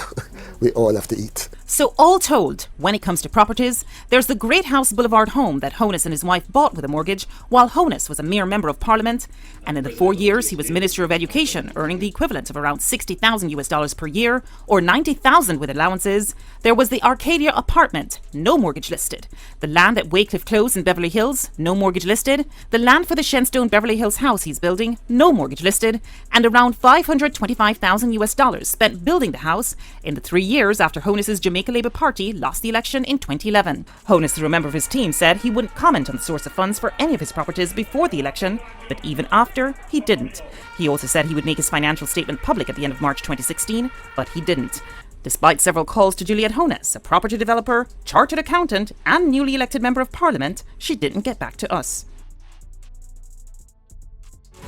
We will again reduce transfer taxes, stamp duties, and estate taxes. What about property taxes? No, he has to pay property tax. At the time of our initial checks in the 2 weeks before the election, the house in Beverly Hills had an outstanding balance since 2013 on the tax administration's website. Amount, about $174,000 or US $1,400 approximately. Property taxes on the Wycliffe Close land in Beverly Hills were listed as not having been paid since 2009, a total of about $175,000 or US around $1,400. And the Great House Boulevard home that he owned with his wife Juliette, that was listed as outstanding since 2014, owing Jamaicans $64,000 or about 526 US dollars. We call the tax administration to confirm. Volume is 1118. And you own it? Yeah. The amount is $64,000 outstanding at $50 for 2 years. All in, Honus or his entities were listed at the time as owing almost 413,000 Jamaican dollars, around 3,400 US dollars. It wasn't clear if there were any amounts owing for the apartment at Arcadia Drive. Caroline Hay, former Deputy Director of Public Prosecution, says, in general, no leader should be backed up on their taxes. We did not ask her specifically about Honus. No public official ought to be behind on their taxes. You are in a position, when you're a public official, in a position of trust, and one would imagine an example to the nation as to what values we want in positions of leadership. Days after 18 Degrees North brought it to Honus's attention, and before the election, the tax administration's website reflected zero balances for the 2 Beverly Hills properties at Shenstone Drive and Wycliffe Close. However, taxes on the house he owns with his wife were still listed as owing as of our last check, March 18, 2016, even as he became Prime Minister of Jamaica for a second time. That I will be faithful and bear true allegiance to Jamaica. Coming up on 18 Degrees North, too close for comfort? How Andrew Honus signed off on taxpayers' money for a contract to his associates. 18 Degrees North just uncovered a trail of property purchases linked to Jamaica's newest Prime Minister, Andrew Honus. Now see how that trail led us down another path, that of government contracts awarded to his associates. Corruption will not be tolerated in this government. The property at Wycliffe Close in Beverly Hills remains an open lot today. As it turns out, the owner, Andrew Honus's ADMAT Incorporated, applied to the National Environmental Planning Agency to build townhouses in 2010, but that application was turned down. Representing ADMAT in this application was one Robert Garvin. Robert Garvin is not a director in any way, shape or form of ADMAT. No, man, he's not. But why would Robert Garvin's name then appear on an application to the land development? Because he's acting as agent, he's doing the process. Okay. That's not unusual. According to Companies Office records, Robert Garvin is or was a director of other entities affiliated with Andrew or Juliet Honus: Positive Jamaica Foundation Limited, Sunshine Mobile, West Central St. Andrew Trust Limited, Omega Bridge Finance, and the now removed Delido Taxi Service. Who is Robert Garvin? Robert Garvin. Never met the name, never heard the name. But I do remember Positive. But I did set up Positive Jamaica, I remember that. Right, but he's one. Yeah. Positive Jamaica is in part a director by Garvin. I know he was a director of and by the way, one more thing. What about the fact that Garvin used this address, 28 Herb McKinley? Because this is my address, it's precisely what I'm saying. You're at 28 Herb McKinley, no? I know, so why Robert Garvin used it and you... Because we set up the company here. Garvin, I'm not saying that, I don't remember the name. Separately, Robert Garvin is also listed as the director of Westcon Construction, along with one Donovan Simpson. Garvin used the address 25 Dominica Drive while setting up Westcon, the same address he and Honus used when registering West Central St. Andrew Trust Limited. Government records show Westcon Construction as receiving 14 government contracts, totaling $28.5 million Jamaican dollars, or around $386,000. This was between 2006 and 2009, even as Honus or his wife shared directorships with Garvin on 4 entities. 12 of the 14 contracts were under the JLP government, with which Honus has a career-long affiliation. 9 of the 14 list 0 or only 1 tender. 10 of the 14 were granted by the Minister of Education when Andrew Honus was minister, and by the National Works Agency and Social Development Commission for work in Honus's constituency. Honus even instructed the Social Development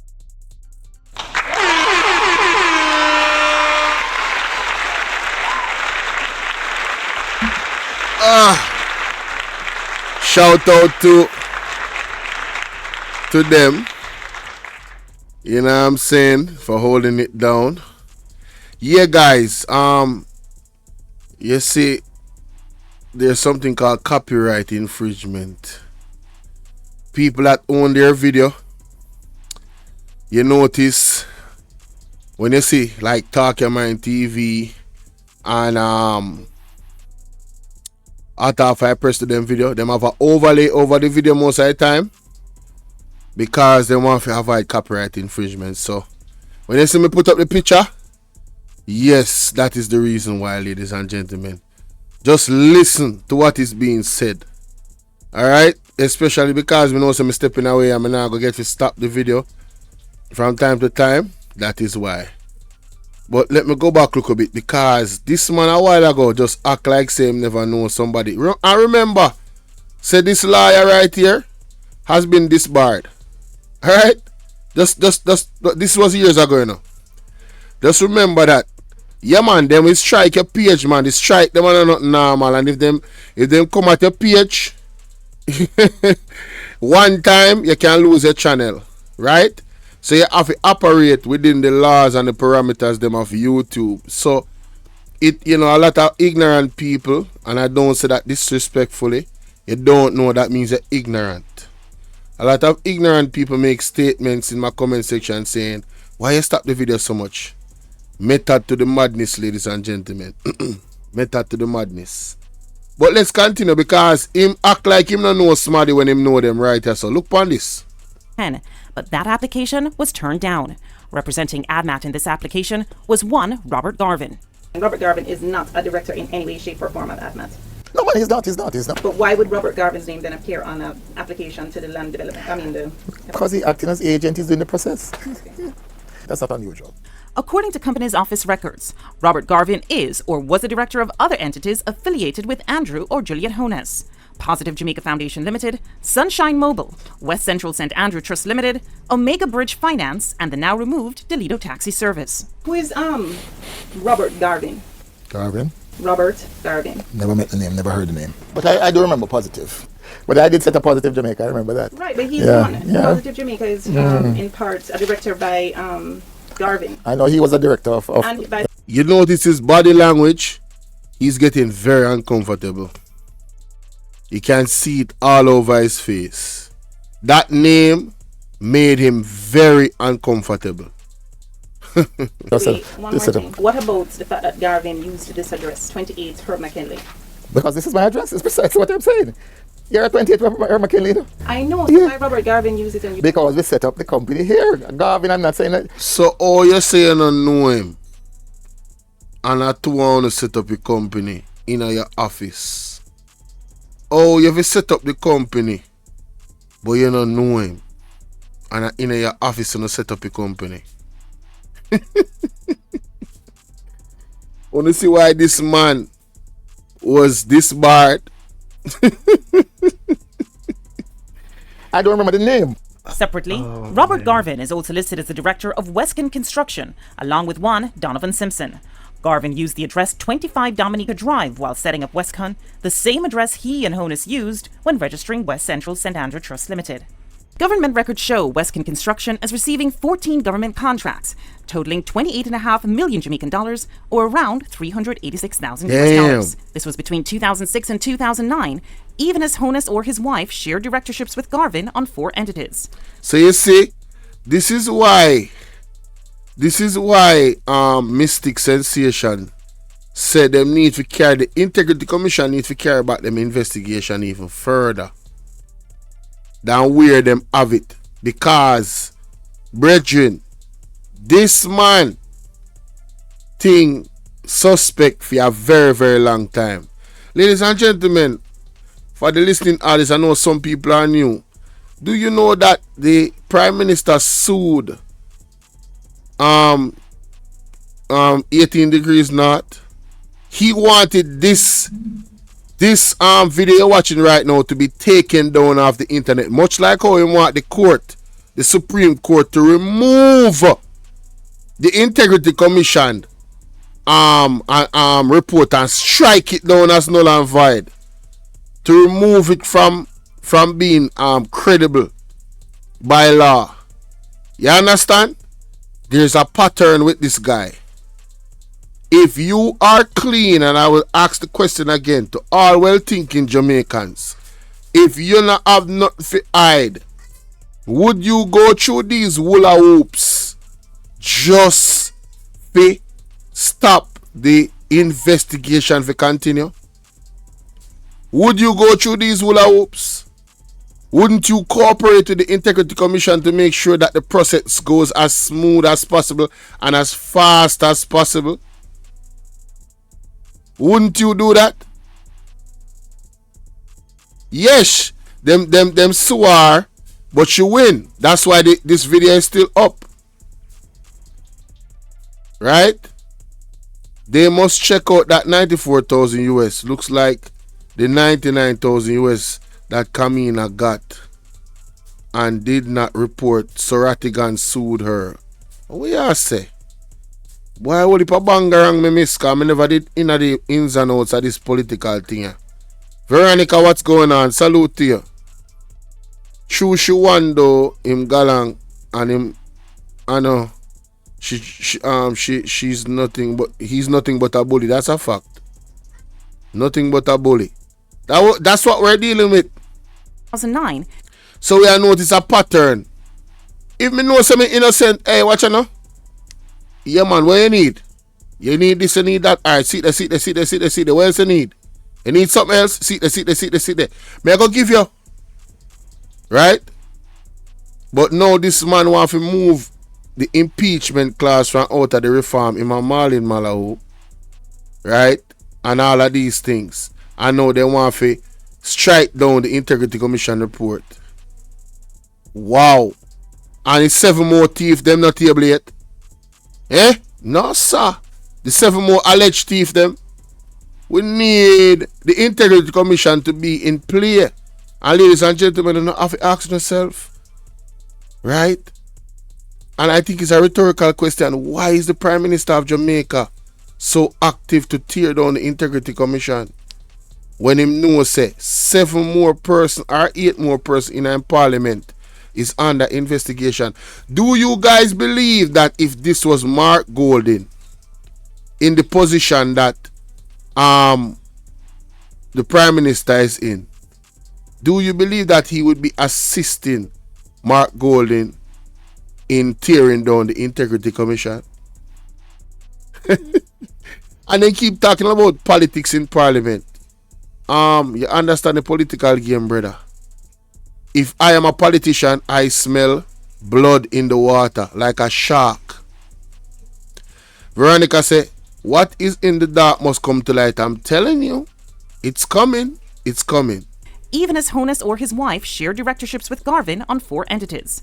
12 of the 14 contracts were under the JLP government, with which... Big up yourself, Franks. Big up. Guys, remember, if you want to support the platform in a major way, the donation link is pinned, and it's a PayPal link, ladies and gentlemen. It is a PayPal link. And yes, I'm recording this video because, you know, it's a real possibility that they will take down this video. Because of the arguments that I make. As a matter of fact, I look for go on Patreon with my work. Because just to be really open about what I really think. You understand what I say? Yeah, and come off of this platform. Not totally. You understand? But you know what I mean? Because it get real serious right now, ladies and gentlemen. These are the type of stuff where farm dictatorships. Honestly. And I want to say thank you guys so much for being so wonderful and hitting the like button. For the amount of you that's watching, the likes are looking lovely. Thank you guys. I really appreciate that. Melva Watkins, Wagwan. Let's continue. Guys, remember to like and share the video, alright? Honus has a career-long affiliation. 9 of the 14 list 0 or only 1 tender. 10 of the 14 were granted by the Minister of Education when Andrew Honus was Minister, and by the National Works Agency and Social Development Commission for work in Honus's constituency. So hold on. Westcon Construction government contracts. 12 of the 14 contracts are under the JLP government. 9 of the 14 listed are only 1 tender. 10 of the 14 granted by the Ministry of Education when Honus was Minister, and by National Works Agency and Social Development Commission. So what 80 degree north is showing you a pattern in government contracts that are granted in the areas where Mr. Andrew Honus work. Hey. Embarrassing. Hey, this too obvious, yeah, man. This too obvious, Bridget. Honus even instructed the Social Development Commission to pay Westcon Construction just under $1.5 million Jamaican dollars, or around US $21,000 back then. He signed the document himself. There was Andrew Honus. Let's play that back. The Social Development Commission for work in Honus's constituency. Honus even instructed the Social Development Commission to pay Westcon Construction just under $1.5 million Jamaican dollars, or around US $21,000 back then. He signed the document himself. Social Development Commission, please pay an outline below. Westcon contract. So this is the same contract that he issued out while under that ministry, and he instructed the Social Development Commissioner to pay out that money, and his signature is on it, so him can't say a lie. Alan Coleman, big up, bless up on yourself. Like me say again, people, The donation link is pinned there. Feel free to bless up the platform monetarily if your heart speak to you to do so. Zin? Yeah. There was only one bidder for cleaning, bushing and trimming of the roadways in Honus's constituency of West Central St Andrew, and no procurement committee approval. Payment was requested by Honus December 20th, 2007, and paid promptly on the same day. No procurement approval. So hold on. Only remember when Andrew Holness said him can't sit in a parliament with Azan. No, but this serious. Me need to find a clip there. Andrew Holness said he cannot sit in court with, sit not in court, we say court, in parliament with a man like Hassan. I want to find that clip there. I really want to find that clip. Are Richard Azan in him? Ladies and gentlemen. Richard Azan, are that him name? Anybody have that clip they can send it to me right now? Really want to find that clip there. Who remember what me I talk about? When he says a dark day in Jamaica. I am not co-signing what the man do, but when you compare what Andrew Holness is under investigation for, I mean, bro, what are we even talking about? It's apples and oranges, fam. It's not the same. It's not the same. State of emergency declared.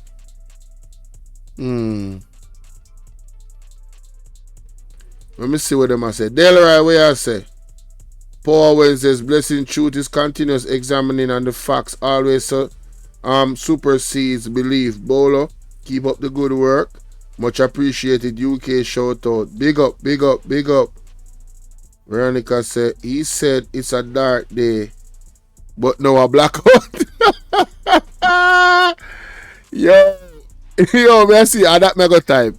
Andrew Holness say it is a dark day in Jamaica history. Yeah, let me see if I find it away there. Yeah, man, let me see if I find it away there.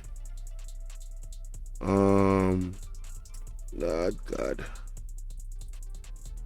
I want a whole clip in a man, but what is? Sorry. Two, we are sympathetic to those who may have been affected. True word. We are sympathetic and indeed apologize to those who have been affected. Some amount of. All the bird must say a lie, I tell the bird not even allow for start. Indeed, we will have some forbearance for those who have been affected or may have received a ticket as a result of this. We have.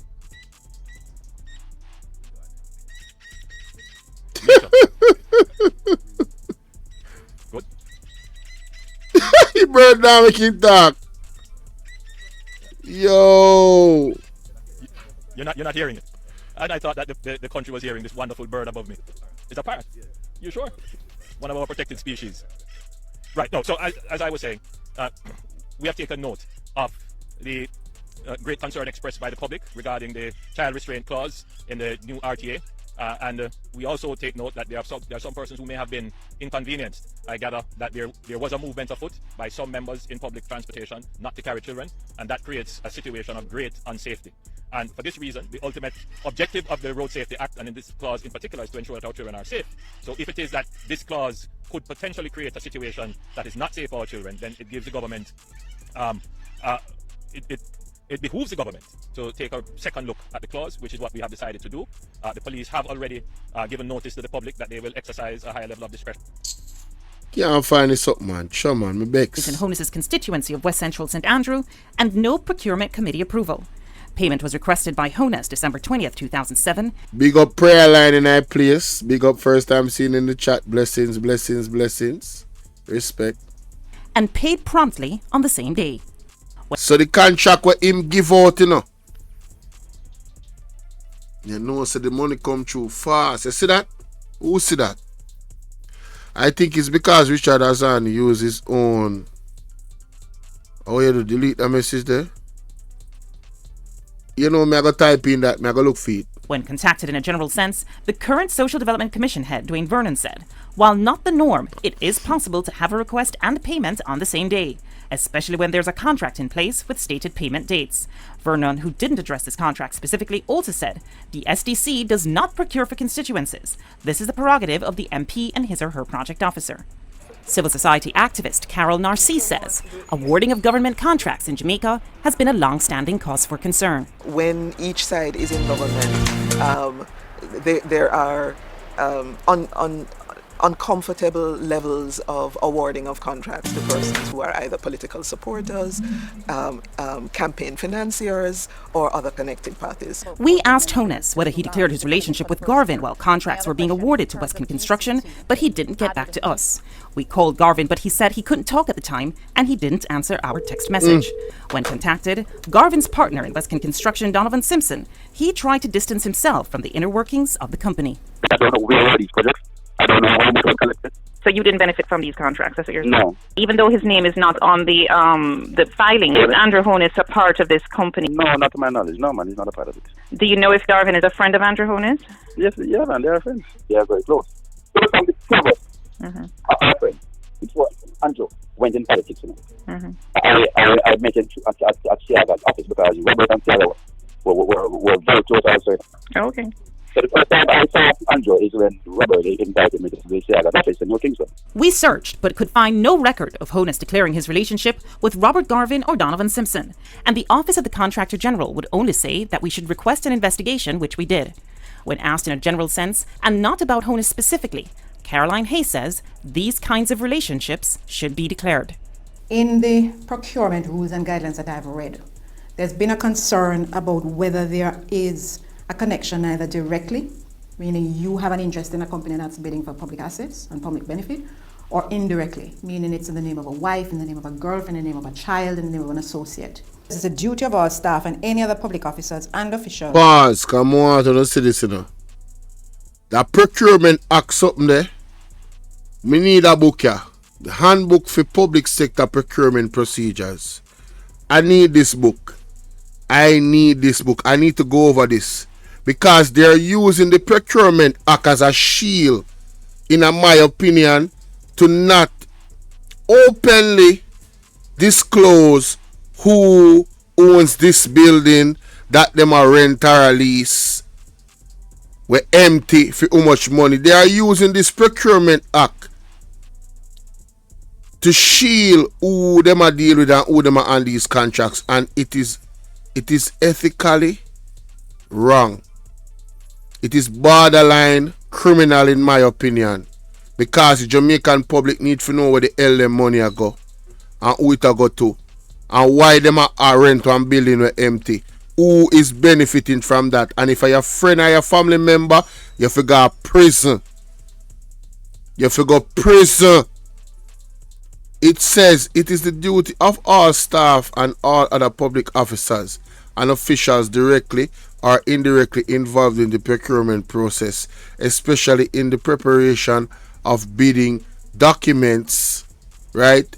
Evaluation, contract negotiations, contract management and payments, to declare any potential conflict of interest, like your wife, like your brother, like your cousin, like your brother-in-law, your sister-in-law. Conflict of interest, yes, that is what the Act says. See there. Directly or indirectly involved in the procurement process, especially in the preparation of bidding documents, evaluation, contract negotiations, contract management and payments, to declare any potential conflicts of interest. Whether Honus declared his relationship with Garvin remains unclear. However, Bailey, his attorney, is adamant that all assets associated with Andrew Honus were declared. In every case, everything that he has owned from the time that even the time he set up ADMAT, going back to 2001, everything has been declared. We checked with the Integrity Commission, but no one ever got back to us. Information submitted is usually confidential. The law that governs it explicitly states that these declarations cannot be made public, and if they are made public, whoever makes them public is subject to a fine of over $1 million, right? These declarations of assets need to be brought under the ambit of the Access to Information Act so that we can request to see and be given, or given a good reason why we can't be given. In Jamaica, breaches of the rules governing the awarding of government contracts carry a possible fine of $1,000 or around $8 and or 3 months in prison. What? That was back in the day. That has to be changed. Breaches of contract rules is what? $8 US? Or 3 months in... Bro, what? What? Yo, when I see this, am I reading this correctly? Did I just hear that? Hey, boy, ain't no fucking way, boy. Boy, ain't no way, boy. Huh? Boy, ain't no way, boy. Boy, ain't no way, boy. Yo. Boy, ain't no way, boy. That's wild, boy, bro. Boy, ain't no way, boy. Boy, ain't no fucking See what way, happens boy. when we try to get answers from Andrew Honus on the 18 Degrees. What's the best method to attract? Man, stop playing. I don't want to hear that. I don't want to hear that, sir. He have wrested control from the People's National Party, in part because of his 10-point tax plan. During the election campaign, though, there were skeptics. Critics charged, how was he going to plug the millions in lost revenues in US dollar terms when his plan would essentially eliminate income tax on those earning the equivalent of around $12,000 US or less? Honus's plan was to spur spending and generate more revenue from consumption tax while raising taxes on high-end earners. We caught up with Honus on the campaign trail.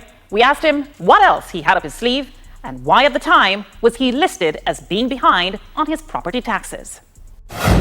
Where is the economy going? Have you done any analysis of your tax plan and what economic growth is going to look like in your first year? I wouldn't want to give you a specific figure. But your analysis must have produced something that is tangible for the people to understand. Yeah, but I didn't say I would give you that figure. But it has produced a figure? Of course. Okay. Otherwise, why would we do the analysis? Give me a general sense of where we have on the low end and the top end. I would say to you that if you're going to talk about economic growth, you should be above 3%. Okay, that's a fair statement to make. Yeah. Let's talk about some of the other taxes that you, tax incentives and lower rates. And so in I think there was mention of some transfer taxes as well. In general, our tax plan is to reduce transaction taxes. A part of economic growth is to get the velocity of transactions increasing, and particularly in construction and real estate, because those are major employment areas. So we will... Those are the major areas he's invested in. Major employment areas, but who is employing who? If you have people that are your friends allegedly that you're giving these contracts, well, isn't that a scheme set up just to fatten y'all pockets? How does that benefit the collective of the Jamaican people? I'm just asking.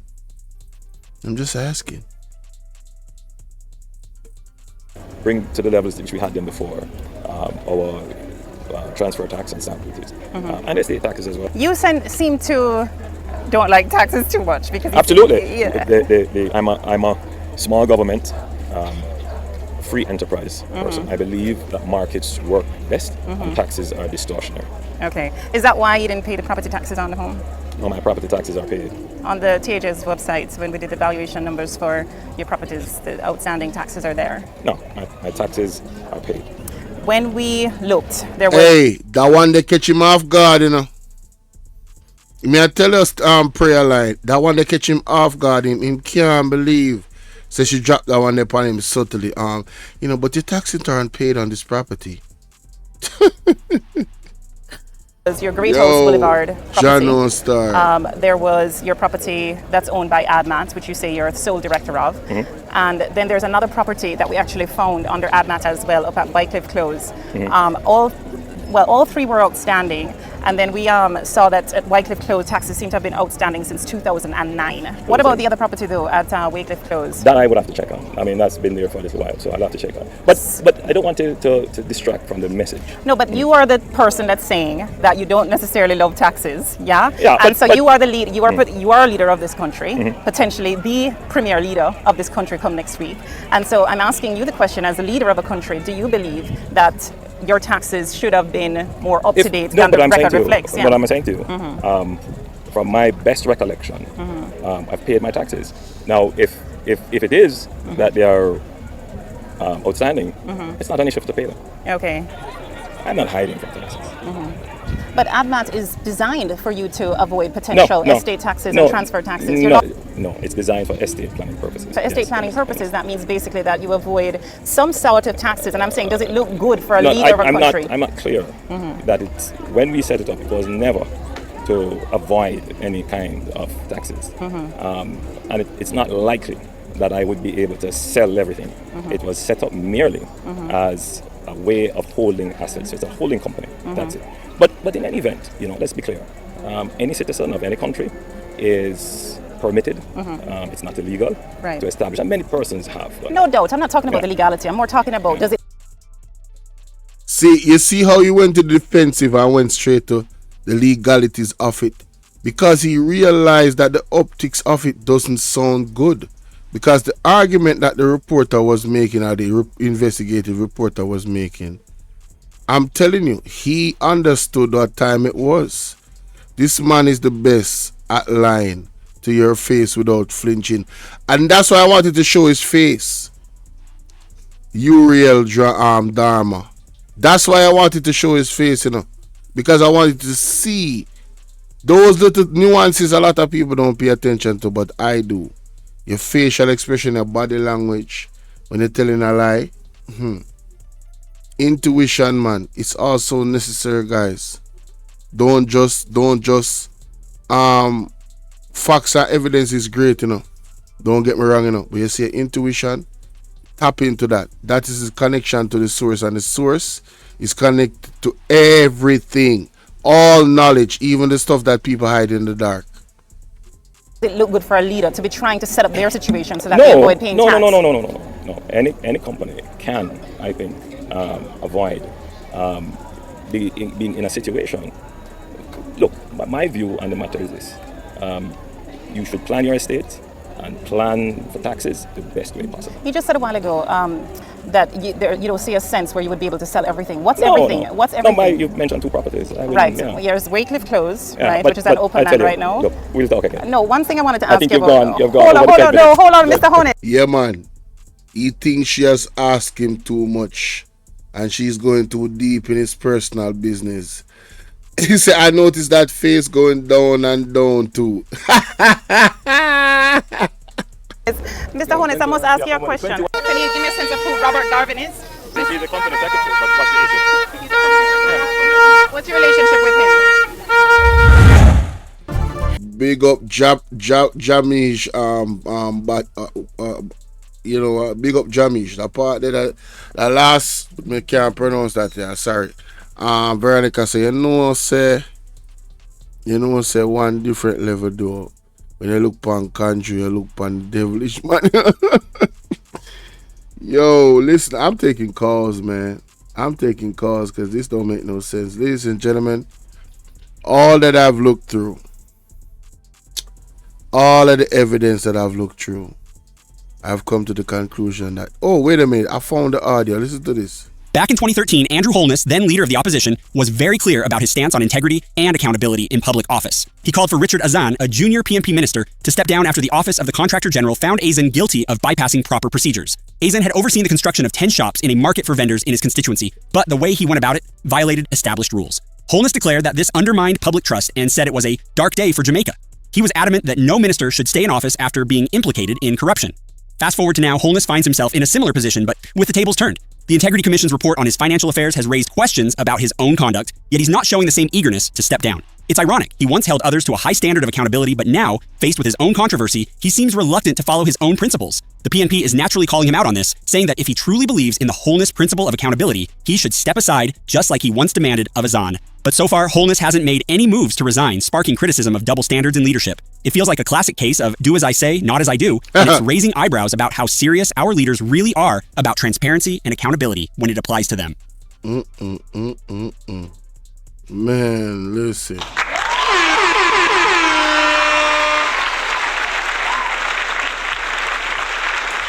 That clip pretty much explains the Richard Azan situation. And let me play it again one more time. We have Philly Hardy vibes in the building. Wagwan Philly. Big up yourself, you know, my general. I know what thing go down. Blessings and abundance, man. Right? So, let me just play that back. Back in 2013, Andrew Holness, then leader of the opposition, was very clear about his stance on integrity and accountability in public office. He called for Richard Azan, a junior PMP minister, to step down after the Office of the Contractor General found Azan guilty of bypassing proper procedures. Azan had overseen the construction of 10 shops in a market for vendors in his constituency, but the way he went about it violated established rules. Holness declared that this undermined public trust and said it was a dark day for Jamaica. He was adamant that no minister should stay in office after being implicated in corruption. Fast forward to now, Holness finds himself in a similar position, but with the tables turned. The Integrity Commission's report on his financial affairs has raised questions about his own conduct, yet he's not showing the same eagerness to step. So the man who was sitting in a parliament with Richard Azan, ladies and people. And what did Richard Azan do? Construction of 10 shops in a market for vendors in his constituency. A construction of 10 shops in a market in his constituency. But he did not go through the proper procedure to build the shops. And that is the reason why Andrew Holness did not and probably still does not want to sit with this man in parliament. And he expects the prime minister, well, the soon to be prime minister, Mr. Mark Gordon, to accept him. Man, listen, man. You just pay attention here, man, cause this serious, brother. It's well serious, more than what we could have even imagined. But sorry, I couldn't find the original clip still. What? Construction of 10 shops in a market for vendors in his constituency, but the way he went about it violated established rules. Holness declared that this undermined public trust and said it was a dark day for Jamaica. He was adamant that undermined public trust. So what am I do right now? But Andrew Holness are the right now, ladies and gentlemen. Now undermine public trust in him. Isn't that what's happening? I'm just asking. Let me know. Let me know. Remember to keep liking and sharing the video, same way. Zane, or keep sharing the video. Alright?